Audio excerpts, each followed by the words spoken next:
ಗೌರ್ಮೆಂಟ್ನವ್ರಿಗೆ ಒಟ್ಟು ಏನಾರ ಹೆಲ್ಪ್ ಆದ್ರೆ ಬದುಕ್ತೇವೆ, ಹಾಕಿದ್ದಾರ ಬಂದ್ರೆ ಸಾಕು, ಮತ್ತು ಮುಂದಲ್ ನಮಗೇನು ಬೇಕಾಗಿಲ್ಲ. ಮತ್ತು ಬೀಜ ಗೊಬ್ಬರ ಕೊಟ್ಟಾವ. ಈಗ ಹಾಕಿದ ಲುಕ್ಷಾಣಿ ಆಗಿದ್ದ ಸಾಲ ಕಟ್ಕೊಂಡೆ ಎಕರೆಗೆ 50 ಚೀಲದ್ದು ಎಲ್ಲಿಗೆ ಬಂತು ನೋಡ್ರಿ ಇದು. ಎಕರೆಗೆ ಒಂದು 5-6 ಚೀಲನೂ ಬರೋ ಲೆಕ್ಕಕ್ಕೆ ಬಂದ್ವು.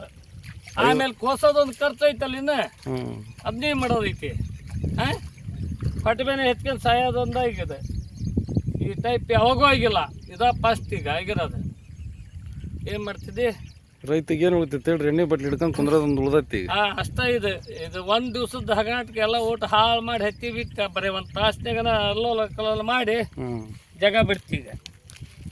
ಏನು ಮಾಡೋದೈತಿ? ಒಟ್ಟು ಹೆಲ್ಪ್ ಆದ್ರೆ ಸರ್ಕಾರ ಅನುಕೂಲ ಆಕೈತಿ.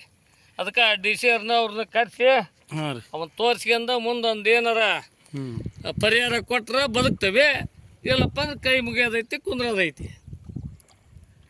ಅಷ್ಟು ಮಾಡೋದು ನಡ್ರಿ ಸಾಹೇಬ್ರಿಗೆ DC